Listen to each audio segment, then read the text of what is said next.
다 함께 일어나셔서 주님의 말씀 봉독하시겠습니다. 오늘 말씀은 누가복음 17장 11절입니다. 누가복음 17장 11절에서 19절까지 저와 여러분이 한 절씩 교독하시겠습니다. 신약 페이지 124쪽. 예수께서 예루살렘으로 가실 때에 사마리아와 갈릴리 사이로 지나가시다가 한 마을에 들어가시니 나병 환자 10명이 예수를 만나 멀리 서서 소리를 높여 이르되 예수 선생님이여 우리를 불쌍히 여기소서 하거늘 보시고 이르시되 가서 제사장들에게 너희 몸을 보이라 하셨더니 그들이 가다가 깨끗함을 받은지라. 그 중에 한 사람이 자기가 나은 것을 보고 큰 소리로 하나님께 영광을 돌리며 돌아와 예수의 발 아래 엎드려 감사하니 그는 사마리아 사람이라. 예수께서 대답하여 이르시되 10사람이 다 깨끗함을 받지 아니하였느냐? 그 9은 어디 있느냐? 이 이방인 외에는 하나님께 영광을 돌리러 돌아온 자가 없느냐 하시고 같이 읽습니다. 그에게 이르시되 일어나 가라 내 믿음이 너를 구원하였느니라 하시더라. 아멘. 앉으시겠습니다.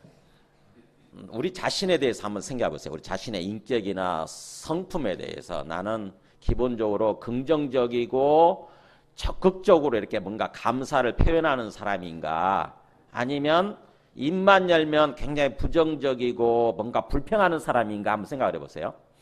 사람마다 이제 그런 게 있잖아요. 보면은 잘하면서 뭔가 좀 그 인격이 상처를 받아가지고 인격이 이렇게 좀 뒤틀리고 왜곡된 사람들이 있어요.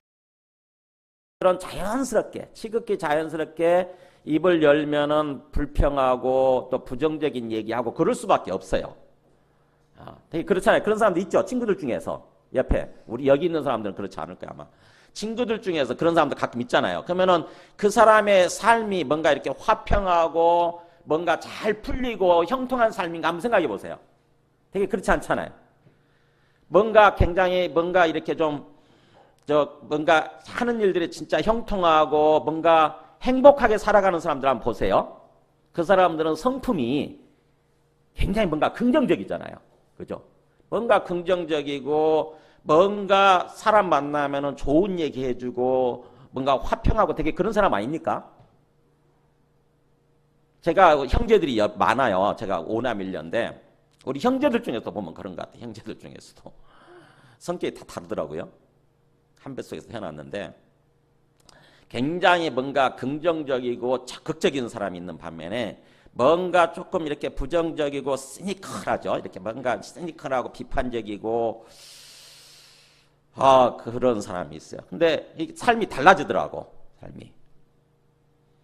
자, 오늘 이 말씀은요. 오늘 추수감사주일이에요. 그래서 1년 동안 주님께서 이제 그 농부 입장에서 보면은 그 1년 동안 이렇게 농사를 지으면서 주님께서 주신 은혜들, 특별히 가을에 추수를 다 하고 나서 수확을 거두고 나서 주님께서 주신 것들을 주님 앞에 조금 일부죠. 일부. 그 중에 일부를 이렇게 올려드리면서 그걸 기념으로, 그래요. 성경에서는 기념으로 올려드리면서 예배드리는 게 이 추수감사주일 예배예요.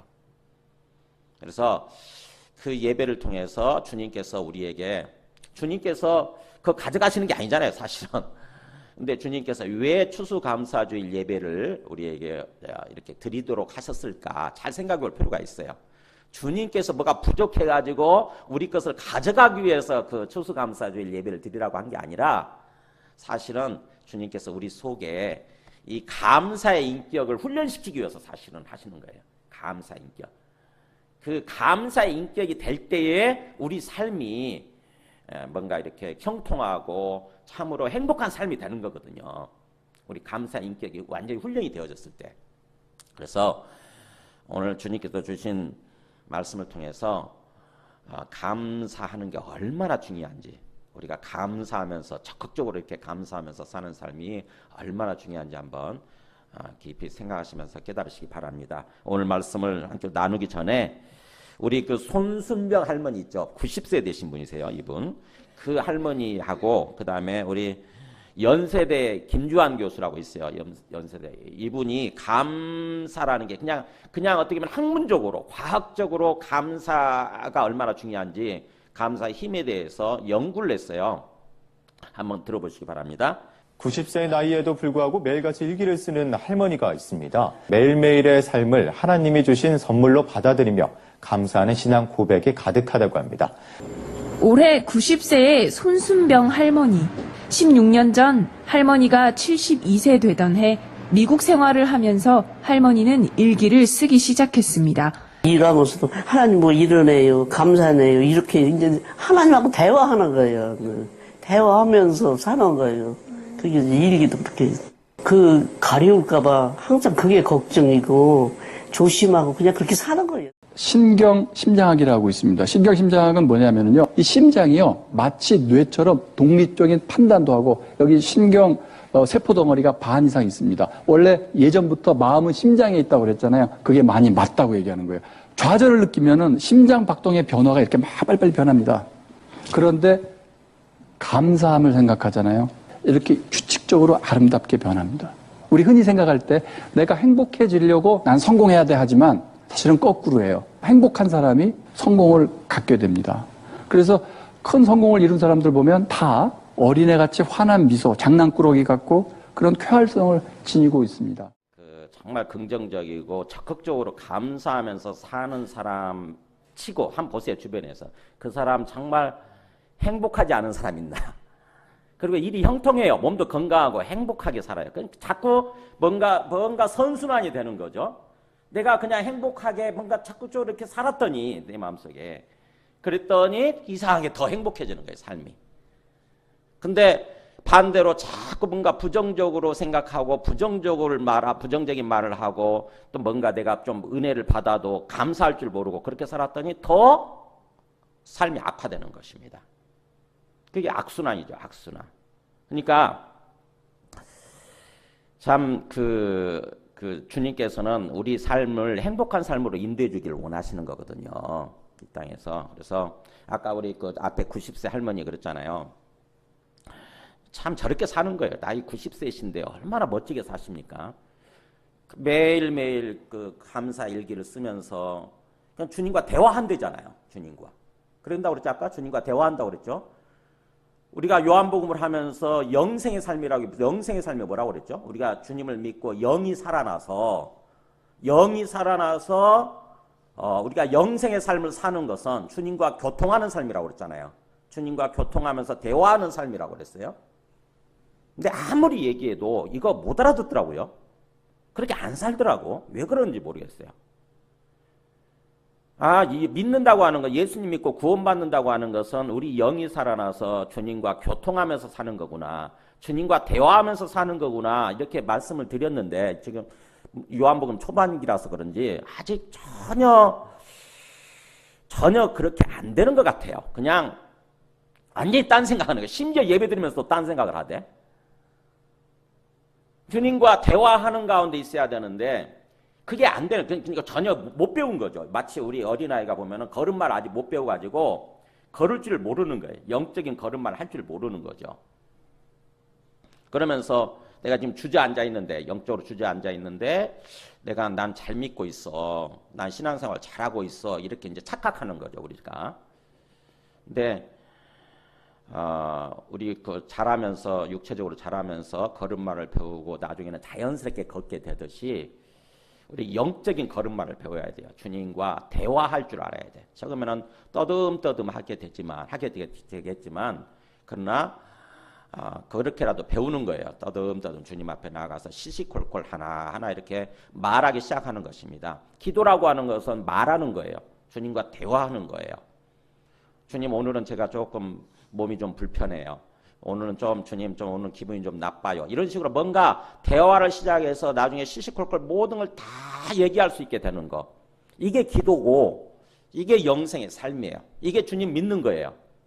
이게 주님 믿고 주님과 그 영생의 삶을 살아가는 거예요. 그럴 때에 우리 영혼이 치유되고 회복되면서 우리 삶이 기쁘고 평안하고 행복하게 되는 것입니다. 그래야 선순환에 들어가요. 그래서 오늘 말씀을 통해서 한번 보세요. 오늘 추수감사절은 그런 어떤 주님과 대화하는 것, 주님 앞에 나아가서 이렇게 감사를 드리면서 뭔가 감사할 줄 아는 인격으로 세워지는 거, 이거를 훈련시키기 위해서 사실은 이 추수감사주일이 이렇게 정해진 거죠. 그래서 주님 앞에 나와서 한번 이렇게 의식적으로 뭔가 예배 한번 드리면 이게 그냥 추수감사주일 예배 드린 거다 이런 생각하지 마세요. 우리 심령이 주님과 합해지지 않으면 그 의미가 없는 거예요. 그래서 오늘 말씀을 통해서 한번 보세요. 오늘 말씀 추수감사절인데, 추수감사절은 사실은 내이기부터 시작이 됩니다. 내이기 23장에 너희가 토지 소산 거두기를 마치거든, 가을에 다 거두면 수확을 마치거든, 7째 달 15날부터 이렇게 7월 15일이죠. 3달 정도 차이가 나기 때문에 우리식으로 하면 10월 15일부터 이렇게 한 주 동안 여호와의 절개를 지키되 첫날에도 안식하고 8째 날에도 안식하라. 첫째 날이나 마지막 8째 날에는 절대 아무것도 하지 말고 완전히 풀로 주님 앞에 와서 잔치를 벌이면서 예배를 드리라고 이렇게 하는 의미예요. 초막절뿐만 아니라 모든 공동체적으로 이렇게 드리는 거는 일종의 훈련시키는 거예요. 공동체 전체를. 그래서 나중에 이제 가나안 땅에 들어가게 되면, 약속의 땅에 들어가게 되면은 이렇게 살라고 하는 그런 의미로 이 내이기 율법을 주신 거거든요. 근데 우리는 내이기 율법이 좀 법이라고 하는 거 원래 딱딱하잖아요. 그러다 보니까는 되게 잘 안 봐요. 안 보고 읽을 때도 그냥 거기는 뛰어넘어 버리고 이렇게 되는데, 사실은 가장 중요합니다. 좀 어렵지만, 그래서 그 정신을 우리가 지금도 그 정신은 살아있거든요. 율법은 완성이 됐지만, 예수님을 통해서 완성이 됐지만 그 율법에 담겨있는 정신은 그대로 살아있기 때문에 우리가 그것을 배워야 돼요. 그 정신을 배워서 우리 삶 속에서 예수님 믿고 살아가면서도 그 정신을 실천해야 되는 것입니다. 그래서 이 추수감사절 예배가 이렇게 광야 시절 내기에서부터 시작됐다고 하는 것을 마음속에 기억하시고, 자, 오늘 말씀을 보세요. 오늘 말씀 보면은 예수님께서 이제 예루살렘으로 가시면서 사마리아와 갈릴리 사이, 그러니까는 북동쪽이죠. 북동쪽. 우리식으로 하면 아마 저쪽에 태백이나 강릉이나 이런 정도 될 것 같아요. 강릉이나 아니면 그 위쪽이나 이렇게, 그쪽이 그 갈릴리고, 그다음에 그 사마리아는 평양 정도 되는 거죠. 그래서 평양과 뭔가 그 동해안 쪽 이렇게 사이 그 길을 지나가시면서 그런 것 같아요. 지나가시다가 한 마을에 들어서니까 나병 환자 10명이 있는 거예요. 나병 환자가 뭔지 아시죠? 옛날 문둥병이라고 그랬잖아요. 이 사람들이 문둥병에 걸리게 되면은 격리를 시킵니다. 함께 어울려 살 수가 없어요. 왜냐하면 전염된다고 생각을 하기 때문에. 그래서 전염시킬 수 있다고 생각하기 때문에 이 사람들 문둥병에 걸리면은 무조건 격리를 시켜요. 옛날에 우리도 나병 환자촌 있잖아요. 저쪽에 순천, 전남 순천 쪽에 나병 환자촌 있잖아요. 애양원이라고 옛날에 우리 손양호 목사님이 거기서 섬겼잖아요. 저도 가봤는데 거기에 그렇게 이렇게 격리를 시켜서 그 사람들끼리만 모여 사는 거예요. 절대로 마을로 자기 가족한테로 돌아오지 못하는 거죠. 완전히 낫기까지는 절대로 못 돌아오는 거예요. 그러니까는 이 사람들이 아마 그렇게 사마리아 갈릴리 사이에 그 어떤 마을에 있었다고 하는 것은 그렇게 격리시켜 놓은 것 같아요. 그러겠다. 외딴 마을에다가. 이 사람들한테 유일한 소망이 뭐겠어요? 여러분, 나병 환자 입장에서, 문둥병 환자 입장에서 가장 유일한 소망이 뭐겠습니까? 그잖아요. 실현되는 거잖아요. 그죠? 왜냐하면 이 문둥병이라고 하는 게 얼마나 병 중에서도 막 살이 썩어가는 거고, 그래서 손가락 빠지고, 발가락 빠지고, 눈 없어지고 막 이러잖아요. 몸을 흉측하게 만들지 않습니까? 완전히. 그러니까 이분들은 정말 천추한이죠. 천추한. 근데 그게 만약에 치료될 수 있다고 한다면, 이건 치료 못 되는 거거든요. 치료되기 어려운 거거든요. 근데 치료될 수 있다고 한다면 얼마나 세상을 다 얻은 그런 생각이 되겠죠. 그죠? 그러니까 근데 예수님이 지나간다는 소문이 들리는 거예요. 자기들도 소문 들었겠죠? 예수님이 이러저런 병을 다 치료해 준다더라. 예수님을 만나면 병도 치료되고 귀신도 쫓아내져서 정신적으로도 온전해지고 그런다더라. 그야말로 엄청난 어떤 이적을 일으킨다더라. 이런 소문을 들었겠죠. 근데 그 예수님이 지나간다는 거예요. 그러면 어떤 생각이 들었겠어요, 이 사람들? 다른 거 없는 거죠. 오직 예수님을 만나야 되는 거지, 오직. 그래서 보세요. 예수를 만나 그러죠. 12절에. 예수를 만나서 어떻게 됩니까? 다가가지는 못하고 지극히 가까이 왜냐면 못 다가오게 돼 있거든요. 문둥병 환자들은 정상적인 사람들 가까이 못 오게 돼 있어요. 그러니까는 멀리 떨어져 서서 어떻게 합니까? 13절에 보세요. 소리를 높입니다. 막 큰 소리로 외치는 거죠. 예수 선생이여, 예수 선생님이 우리를 불쌍히 여기소서. 그야말로 지금 그 예수가 누군지는 잘 모르지만, 그러니까 선생이라고 부르죠. 예수, 랍비의 선생. 아마 그 율법을 잘 가르치는 선지자 정도로 생각을 했던 것 같아요. 예수님에 대해서. 예수가 뭐 하나님의 아들이시다, 그분이 주님이시다, 하나님이시다 이런 생각은 못하고 그냥 뭔가 선지자, 하나님의 말씀을 잘 가르쳐주는 하나님으로부터 오시는 어떤 선지자 정도로 이렇게 생각을 했던 것 같아요. 그래서 예수 선생이라고 부르는 거죠. 예수 선생님. 우리를 불쌍히 여겨주소서, 우리를 치료해주소서라고 해주는 거예요. 뭐예요? 지금 굉장히 자기가 상황이 그 멀리 떨어져 있고 외딴 마을에 있고 그 다음에 가까이 다가오지도 못하고 그런 어려운 상황이죠. 하지만 이 사람들이 어떻게 합니까? 어떻게든지 예수님으로부터 은혜를 받기 위해서 굉장히 적극적이지 않습니까? 그죠? 굉장히 적극적이잖아요. 뭔가 그 환경 때문에, 어려운 환경 때문에 소극적이고 포기하고 이런 모습이 아니라 포기하지 않죠. 굉장히 적극적이죠. 그죠? 막 뭔가 소리를 높여 외치는 모습인 거예요. 다가와서. 우리가 주님 앞에 은혜 받기 위해서는요, 기본적으로 이런 자세가 필요해요. 기본적으로. 우리가 신앙생활 하면서도 굉장히 소극적이고 마지못해서 의무감 차원에서 좀 때우는 형식으로 신앙생활 하는 분들 많이 있잖아요. 그래가지고는 은혜 못 받습니다. 주님은요, 우리한테 은혜를 부어주시면서 우리한테 뭘 요구하시냐면은 뭔가 좀 자발적인 의지, 뭔가 좀 자원하는 어떤 그런 심령, 적극적인 어떤 자세, 이걸 요구하세요. 우리가 그렇잖아요. 우리들도 자식 키우면서 알잖아요. 자식들 키울 때 어떤 사람이 그 자식이 우리한테 대해서 굉장히 적극적이고 뭔가 그러면 기쁘잖아요. 우리가. 그렇잖아요. 적극적으로 부모한테 다가오고 막 그러면 굉장히 기쁩니다. 뭔가를 베풀어주면서도 기뻐요. 근데 마지못해서 살아가는 애들 있잖아요. 가끔 보면은 마지못해서 그냥 그야말로 발 질질 끌면서 뭐 하라고 그러면은 마지못해서 얼굴 찡그리면서 마지못해서 하는 애들 있잖아요. 진짜 짜증나죠. 그런 애들 보면 뭔가 해주고 싶은 생각이 드는 게 아니라 짜증나잖아요. 그리고 그 하는 일도 잘 안 돼. 그런 애들은. 주님께서는 인격적이신 분이시기 때문에 우리한테 뭔가를 베풀어 주시려고 하면서 은혜를 베풀어 주시면서 우리한테 우리 마음이 뭔가 적극적이고 뭔가 어떤 그런 자세를 원하세요. 우리한테. 그러니까 주님 앞에 나아가서 이렇게 기도하고 예배 드릴 때도 좀 적극적이고 마음에서 우러나와서 뭔가 능동적이고 자발적인 모습으로 할 필요가 있어요. 성경에 보면 마태복음 21장 한번 보여줘 보세요. 맹인 두 사람이 길가에 앉았다가 예수께서 지나가신다 함을 듣고 막 소리를 지릅니다. 소리 질러서 주여 우리를 불쌍히 여기소서 다윗의 자손이 이러는 거예요. 이 맹인들은요, 예수님을 향해서 주여라고 부르고 다윗의 자손이여라고 부르는 거 보니까 이 사람들은 예수님을 아는 사람들이에요. 이 사람들은 메시아가, 그리스도 구원자가 다윗의 자손으로 오게끔 돼 있었거든요. 그러니까 이거는 성경을 아는 사람들이에요. 이 사람들은. 사무엘하 7장 12절에 나와요. 그러니까 이 사람들은 예수가 분명히 주님이 맞는데, 그리고 다윗의 자손으로 오신 주님 그리스도가 맞는데 지나가는 거예요. 그러니까 포기할 수 없지. 절대로 놓치면 안 되죠. 그래서 막 소리를 지릅니다. 우리가 주님 뜻대로 살아가는 데 있어서 우리를 둘러싸는 환경이나 상황 결코 만만치 않습니다. 항상 녹록지 않아요.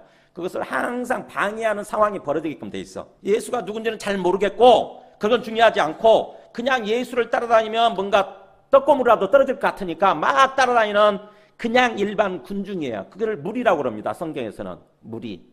그러니까 여러분 성경을 읽으실 때 무리라는 말이 나오면은 이 사람들은 예수님을 잘 모르는 사람들. 그렇지만 뭔가 예수 따라다니면 뭔가 떡고물이라도 떨어질 것 같으니까 따라다니는 사람들. 맹인들이 그러니까 자 무리가 뭐 어떻게 합니까? 꾸짖어 잠잠하라 이렇게 외치는 거예요. 왜냐하면 자기가 방해되는 것 같거든.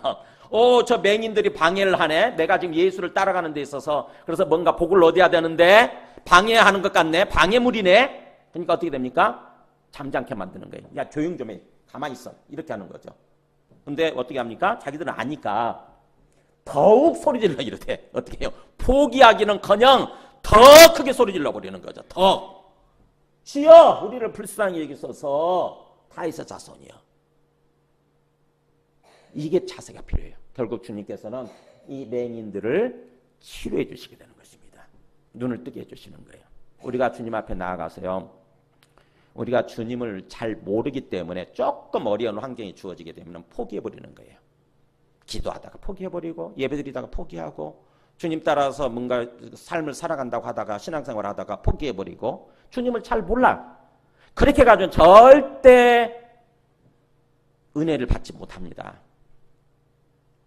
우리는 정말 적극적인 자세가 필요해요. 그래서 이 사람들도 여기 보면 우리 본문에서 나병 환자들도 일단 그 기본 자세가 좋았어요. 소리를 높여서 포기하지 않고 어려운 환경이지만 소리를 높여서 주님을 찾으니까 주님이 14절에 그러죠. 보시고 이르시되 가서 제사장들에게 너희 몸을 보이라 이렇게 말씀하시는 거예요.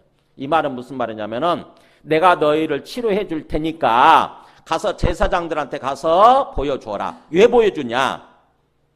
제사장들이 판단을 하게 돼 있거든요. 이 사람이 완전히 치료됐다 안 했다 안 됐다 제사장이 판단을 해서 다 치료됐다라고 판단을 해주면 이제 공동체 속으로 들어갈 수 있어요. 사람들 속으로 가족으로 돌아가고 공동체 마을로 자기 마을로 돌아가고 이렇게 돌아갈 수가 있어요. 그러니까 제사장이 판단해 주는 거예요. 레위기에 그렇게 나와요. 레위기 14장에 나병 환자가 정결하게 되는 날의 규례는 이러하니 곧 그 사람을 제사장에게로 데려갈 것이요 제사장은 진영에서 나가 진찰할지니 이렇게 돼 있잖아요. 그러니까 제사장이 나가서 저 치료됐습니다라고 소식이 들려오면 그러면 제사장이 나가서 그 사람 직접 만나보고 하나하나 다 살펴보겠죠. 진짜 치료가 됐나 완전히 치료가 됐나 이렇게 판단을 해주는 거예요. 그러면은 이제 딱 됐다 당신은 완전히 치료됐다 그러면은 이제 집으로 돌아가고 마을로 돌아올 수 있게 되는 거죠. 그래서 예수님이 그렇게 말씀하세요. 가서 제사장들에게 너희 몸을 보이라. 지금 치료된 상태에 안 된 상태예요? 지금 안 된 상태입니다. 아직 안 된 상태인데 주님은 말씀하시는 거예요. 가서 제사장들한테 가라 이렇게 말씀하시는 거예요. 자, 그러면 이 사람들한테 필요한 게 뭘까요? 기본적인 믿음이 필요하죠. 예수님이 이렇게 말씀하신 거는 우리가 가다가 치료될 수 있다고 하는 얘기구나.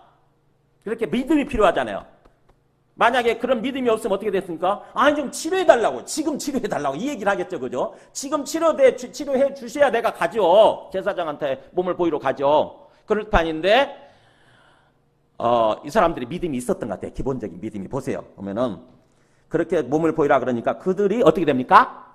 가다가 진짜 가다가 깨끗함을 받은지라 이렇게 됐잖아요. 오 놀라운 일이 벌어졌어요. 진짜 예수님의 말씀을 믿고 제사장들한테 이렇게 가는데 진짜 가는 도중에 몸이 완전히 치료된 거죠. 놀라운 일이 벌어진 거예요. 이게. 여기까지는 이 10명의 사람들이 기본적으로 다 어느 정도 아주 적극적이죠. 또 그 어떤 기본적으로 믿음도 있죠. 참 좋죠. 근데 문제는 그 다음에 보세요. 다 깨끗함 받았잖아요. 10명이 다 깨끗해졌어요. 다 나았어요.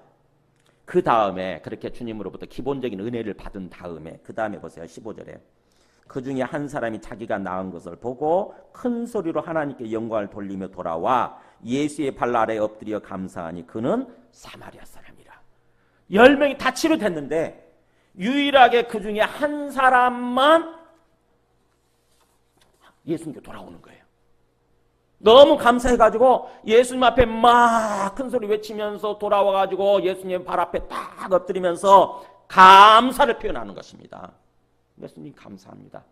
근데 그게 놀랍게도 그 사람은 사마리아 사람이에요. 사마리아 사람. 사마리아 사람은 어떤 사람이냐? 하나님을 잘 모를 수 있는 그런 사람이에요. 유대인들 입장에서 보면은 사마리아 사람은 사람 취급도 안 하는 상종도 안 하는 거죠. 사람 취급도 안 하는 그런 사람이 우리 요한복음 4장에 보면은 나와요. 유대인들이 별로 상종하지 않는 사람들입니다. 하나님을 잘 모르고 아주 이방인들이죠. 일종의 이방인들. 피가 섞여 있는 이방인들. 그런데 그 사람은 와서 예수님께 감사하는데 하나님께 영광을 돌린다고 그랬죠? 그러니까 하나님이 나를 치료해 주셨구나. 그래서 하나님께 영광을 돌리면서 진짜 하나님이 살아계시는구나. 이렇게 하나님께 영광을 돌리면서 예수님께 감사하는 거예요. 예수님께서 치료해 주신 것이 하나님이 하신 일이구나라고 이 사마리아 사람은 오히려 하나님을 알고 하나님께 감사하고 이러는 것입니다.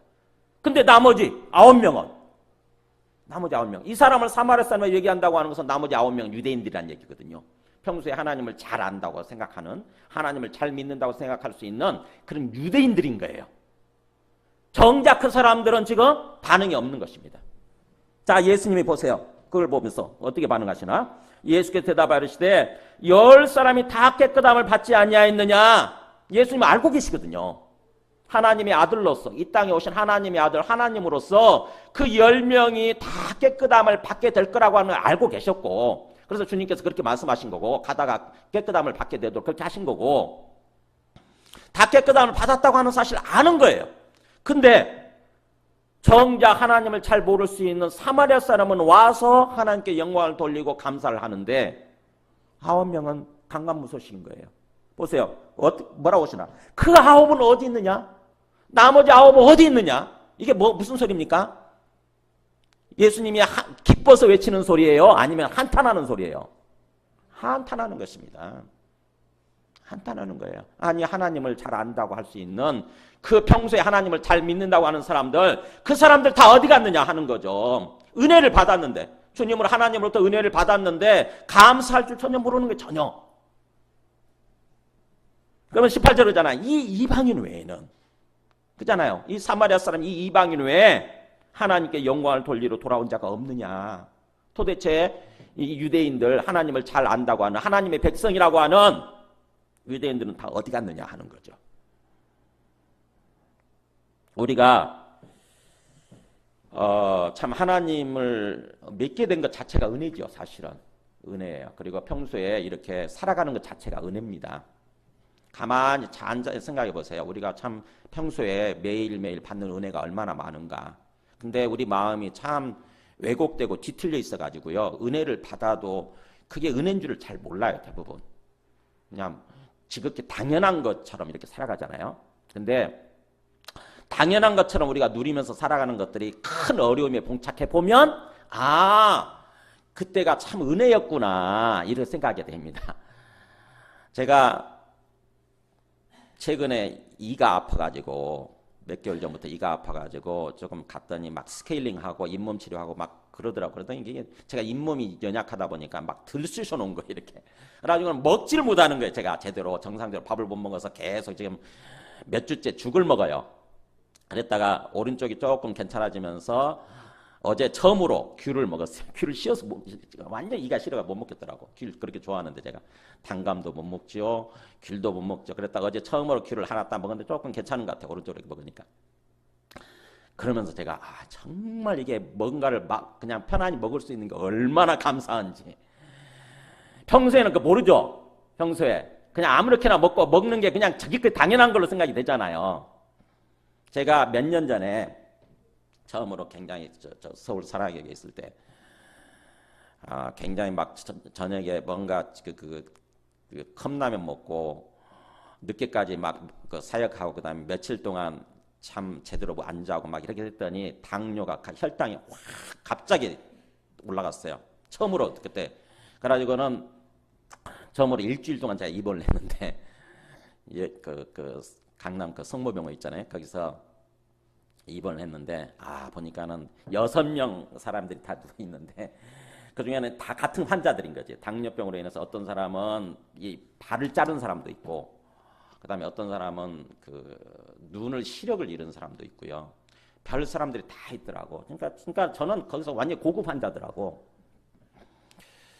그러면서 마음이 참 짠한 거예요. 그래서 저도 그렇지만은 그 사람들 한 사람 한 사람 이렇게 돌아가면서 이렇게 기도해 드렸어요.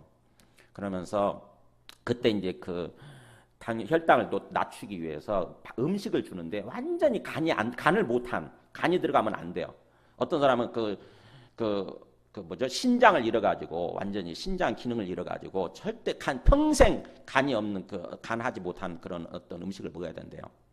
근데 저도 그걸 간한 걸 대폭 낮춘 그걸 주더라고. 근데 그 중에 그러니까는 정말 밋밋한 걸 못 먹겠더라고. 근데 그 중에 깍두기가 있었어요. 깍두기를 한 20개 정도 이렇게 주더라고. 근데 와, 밋밋한 거 먹다가 깍두기 먹는 게 그렇게 정말 은혜예요, 은혜. 근데 깍두기를 하나씩 없어질 때마다 너무 서운한 거야, 이게. 깍두기 5개밖에 안 남았네. 이제 4개밖에 안 남았네. 이렇게 세면서 먹는 거예요. 세면서. 와, 깍두기의 은혜를 아세요? 깍두기의 은혜. 제가 알았어요. 그 사람이라는 게 참 이게 뭐가 죄인지를 알았어요. 뭐가 하나님의 뜻대로 살지 않고 그래서 우리의 건강을 해치고 우리의 삶의 어떤 정상적인 기능을 잃어버리게 되는 거. 이게 죄구나. 하나님 뜻대로 살지 않는 게 이게 죄구나. 내 몸 내 건 줄 알고 제대로 관리하지 않고 내 마음대로 산 거지, 내 마음대로. 아무렇게나 저녁에 컵라면 팍팍 해가지고 먹고 그냥 저녁에 또 제대로 잠 안 자고 그러니 망가질 수밖에 없죠, 당연히. 이게 죄구나. 그래서 그때 정말 그 죄가 뭔지 제가 목회자로서 깊이 일주일 동안 입원해 있으면서 깊이 생각하는 시간이 됐고, 그리고 깍두기 먹을 수 있는 게 얼마나 은혜인지 그때 알았어요. 평소 때 모르더라고. 이게 참 뭔가 주님으로부터 어떤 우리가 은혜를 받아 누리면서 감사할 줄 알아야 되는데 이게 너무 모르는 거죠. 우리 인간이 너무 모르는 거예요. 이 주님께서는 뭐라고 그러냐면은 그렇게 감사할 줄 아는 게 하나님께 영광을 돌린다고 얘기를 하죠. 하나님께 이 이방인 외에는 하나님께 영광을 돌려 돌아온 자가 없느냐.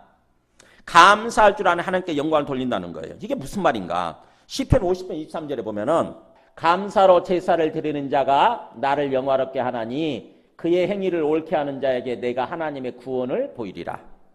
무슨 말이에요 이게? 하나님께서 직접 하시는 말씀이에요. 감사로 제사를 드리는 자. 감사하면서 제사, 예배죠. 예배를 드리는 자.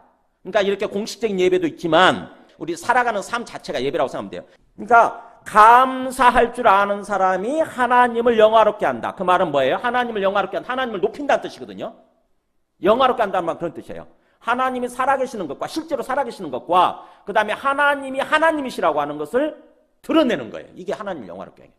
아니 감사하고 하나님을 영화롭게 하는 거하고 무슨 상관이 있는 거죠? 이런 어려운 상황, 환경에도 불구하고 하나님이 살아계신다. 하나님이 나의 주인이시다. 그렇기 때문에 이 상황을 허락하시는 것도 뭔가 나로 하여금 나를 어떤 왜곡된 잘못된 내 심령을 치료하기 위해서, 나를 치료하고 회복시키기 위해서 이런 어려운 환경을 허락하시는 거다. 그래서 이 어려운 환경이 지나고 나면 내가 깨닫고 뭔가 회개하고 그렇게 되면은 이 어려운 상황을 통해서 오히려 제대로 된 삶으로, 행복한 삶으로 인도해 주실 거다라고 하는 그런 믿음이 있으면, 하나님에 대한 믿음이 있으면 우리가 그런 상황 속에서도 어떻게 합니까? 감사합니다 하는 거죠. 하나님 감사합니다.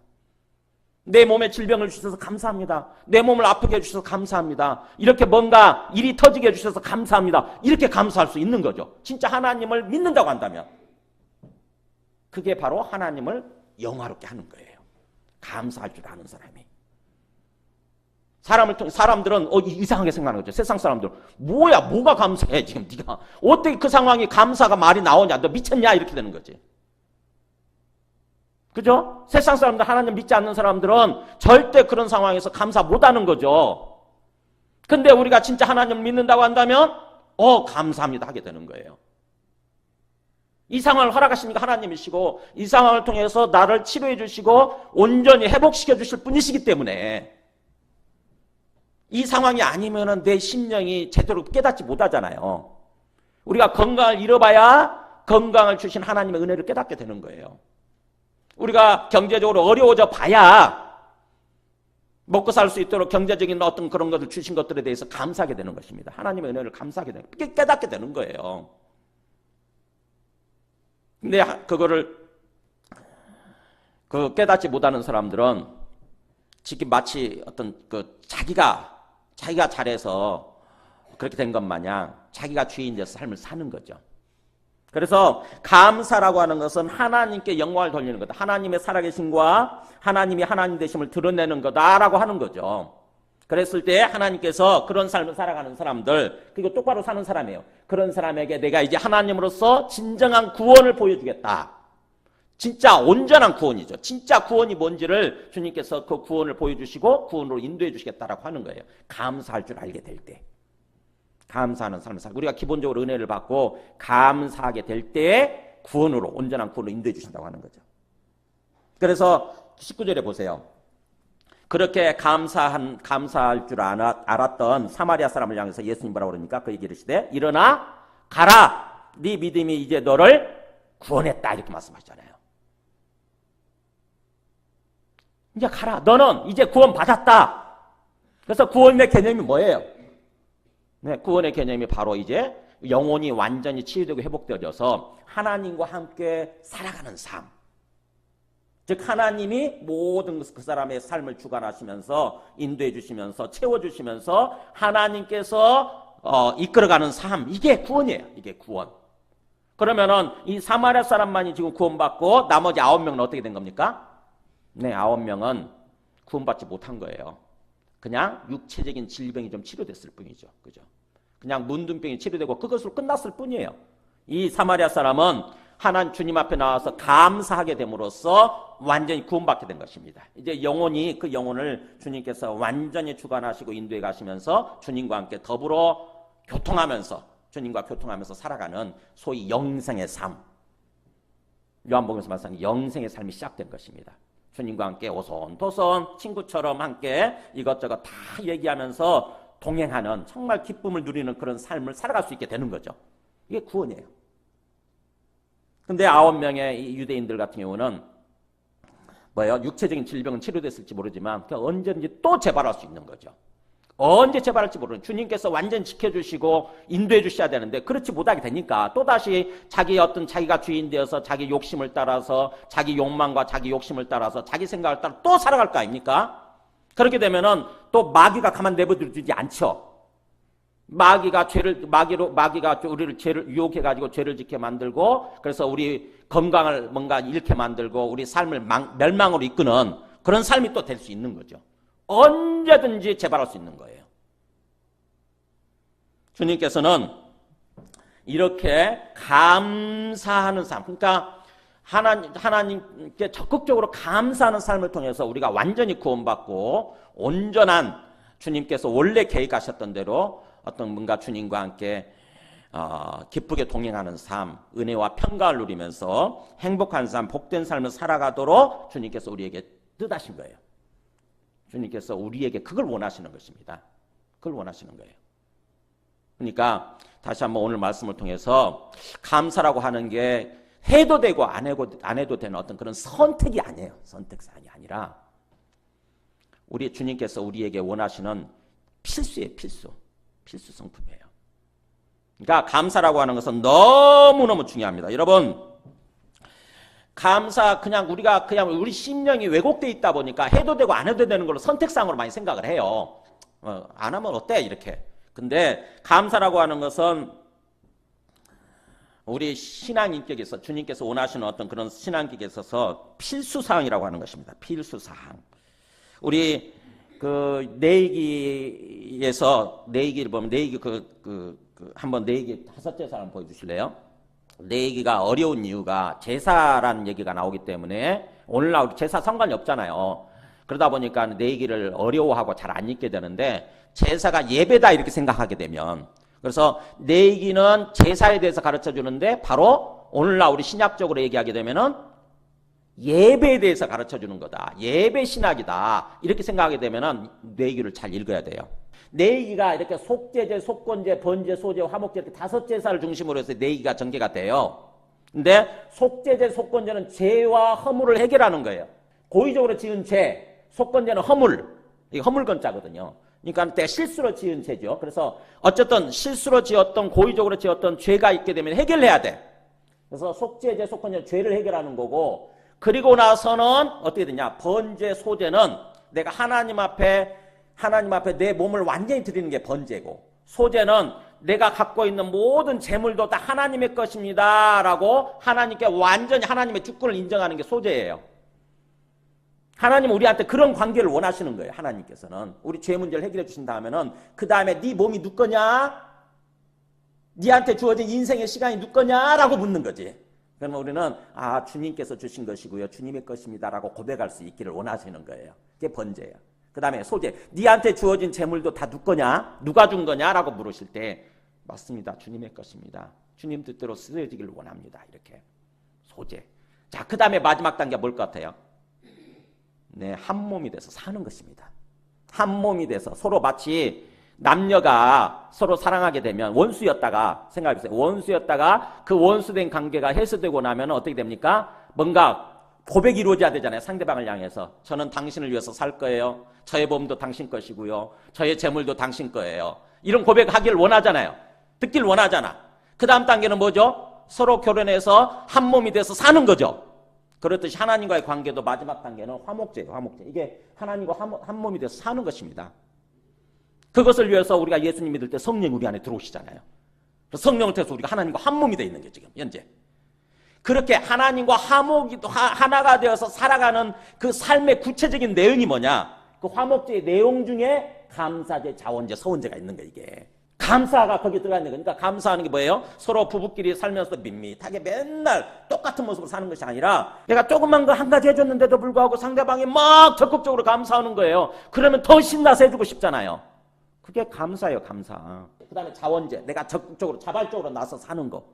서원제, 서로 약속하는 거예요. 이게 한 몸이 되어 화목제에 되어 사는 모습이 이게. 하나님은 우리한테 이런 관계를 원하신다니까요. 관계가 점차 이렇게 발전해가지고. 그게 내이기에 나와 있는 내용이에요. 제사를 통해서 예배를 통해서 우리가 깨닫기를 원하시는 거예요. 그중에 이 감사라고 하는 거. 이게 감사제가 마지막 단계에 들어가 있다고 하는 것입니다. 그러니까 우리가 하나님을 믿고 하나님과 화목해가지고 이제 화목해서 하나님과 함께 더불어 살아가게 되는 내용 중에 감사가 필수인 거예요. 필수. 그러니까 우리가 하나님을 믿는다고 하면서 하나님 우리한테 계속 은혜를 베풀어 주시고 이것저것 다 베풀어 주시는데도 불구하고 전혀 그걸 감사할 줄 모르고 느낄 줄 모르고 이러면은 더 큰 은혜를 받지 못하는 것입니다. 근데 우리가 조그맣게 받는 조그만 게 아무것도 아닌데도 불구하고 하나님 감사합니다. 이런다고 한번 생각해 보세요. 하나님은 기쁘신 거예요. 뭔가 또 막 더 주고 싶고 더 베풀어 주시고 이렇게 되는 거죠. 우리가 사람들과 관계에서 마찬가지예요. 사람들한테 나는 그래도 뭔가 조금 마음을 먹고 커피 한 잔, 자판기지만 비록 자판기 커피지만 자판기 커피 한 잔 이렇게 빼다 줬어요. 그런데 상대방이 묵묵부답이에요. 그러면 그 다음부터 싫어 이렇게 되죠. 근데 상대방이 조그만 자판 커피도 들고 너무 감사하다고 그러면서 자기는 또 뭔가 더 나중에 또 음료수 캔 커피를 또 가지고 오는 거야. 그럼 어떻게 되죠? 서로 막 깊어지는 것입니다. 서로. 이게 감사제에 담겨 있는 감사에 담겨 있는 의미예요. 그러니까 우리가 하나님과의 관계에 있어서 하나님으로부터 내가 가만히 주님 앞에 나와서 기도하면서 생각하게 되면 깨닫게 되죠. 올해 안에 오랫동안 하나님 내게 주신 것도 참 우리가 굶어 죽지 않도록 먹을 것 주셨죠. 얼어 죽지 않도록 입을 것 주셨죠. 그죠? 뭔가 또 내 사랑하는 가족들 주셨죠. 뭐 이것저것 감사할 게 너무 많잖아요. 마음 놓고 밥 먹을 수 있도록 이 안 아프게 해주셨죠. 저는 못 먹는다니까 지금 마음 놓고. 그러니까 그런 거 하나하나 생각하면은 그게 너무 감사해. 그래 하나님 앞에 감사하는 것입니다. 이것도 감사하고 저것도 감사하고 주님 감사합니다. 감사합니다. 그럴 때에 주님께서 우리를 온전한 구원으로 인도해 주신다고 하는 거예요. 말씀을 정리합니다. 우리가 예수님 믿는다고 하는 거, 예수님을 통해서 하나님 믿는다고 하는 것이 뭔지에 대해서 천천히 한번 생각해 보세요. 우리가 예수님 믿고 사는 삶이라고 하는 게 어떤 건가? 주님께서 우리에게 원하시는 삶의 모습이 어떤 걸까? 마지막 말씀 보겠습니다. 데살로니가전서 5장 16절에 주님께서 우리에게 원하시는 삶의 모습이에요.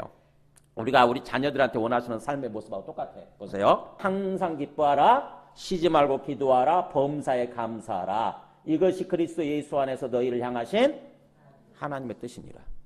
그리스도이신 예수님 안에서 구원자로 오신 예수님 안에서 우리에 대한 하나님의 뜻, 하나님이 원하시는 그 삶의 모습이 뭐라고요? 항상 기뻐하는 모습. 그 다음에 포기하지 않고 항상 기도하는 모습. 쉬지 말고 기도하는 모습. 쉬지 말고란 말이 포기하지 않고 기도하는 거예요. 그 다음에 범사에 모든 일에 감사하는 모습. 자, 우리가 상상 머릿속에 그려보세요. 항상 어려운데도 불구하고 항상 기뻐해. 항상 긍정적으로 생각하고 항상 기뻐해. 그리고 항상 주님 앞에 나가서 기도해. 그리고 항상 모든 일에 어려운 상황인데도 불구하고 항상 감사해. 얼마나 멋집니까? 우리가 자녀들한테 생각해 보세요. 어린 자녀가 항상 뭔가 그걸 고개 푹 떨구고 절망하고 좌절하고 그런 모습으로 살아간다고 생각해 보세요. 부모 마음이 어떻겠어요?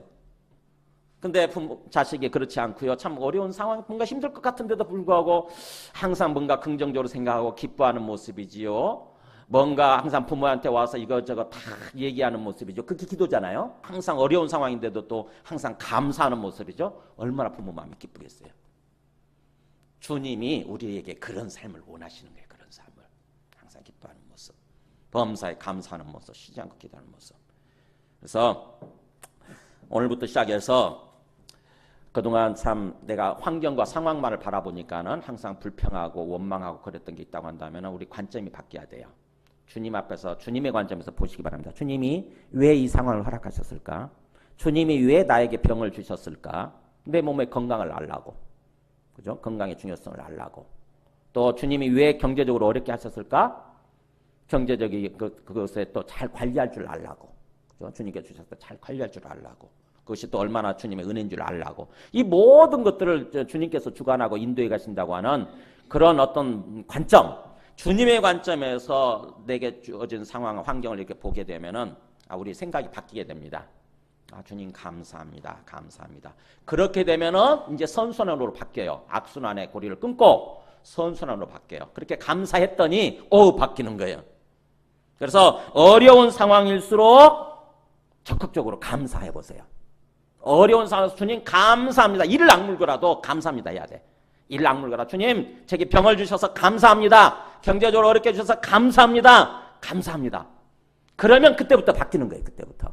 어려운 상황에 굴복하지 마세요. 환경의 상황에 굴복하지 마세요. 그거는 마귀한테 굴복하고 사는 삶이에요. 마귀한테. 마귀는 우리 마음을 그렇게 인도하거든요. 야 무슨 감사야. 이거 불평이라 불평. 이렇게 되는 거거든요. 근데 감사해 보세요.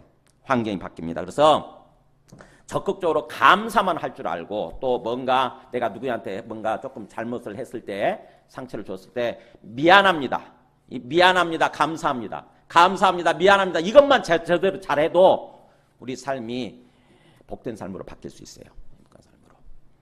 지금 이 땅에 오셔서 우리 죄를 위해서 죽으시고 또 부활하심으로 이 땅에 오신 하나님의 아들 그리스도가 되시며 우리의 삶의 주인이 되셔서 우리의 삶을 인도해 가시는 예수 그리스도의 은혜와 하나님 아버지의 말로 말할 수 없는 크신 사랑과 또 성령님의 내주 감화 감동 충만하신 은총이 오늘 말씀을 따라서 감사의 중요성을 알고 적극적으로 감사함으로써 우리의 마음이 바뀌고 우리의 삶이 바뀌고 참으로 주님 안에서 기쁘고 복된 삶을 살아가기로 다짐하는 모든 심령과 그 가정과 그 하시는 일들이 지금부터 영원토록 함께 하시기를 축원하옵나이다.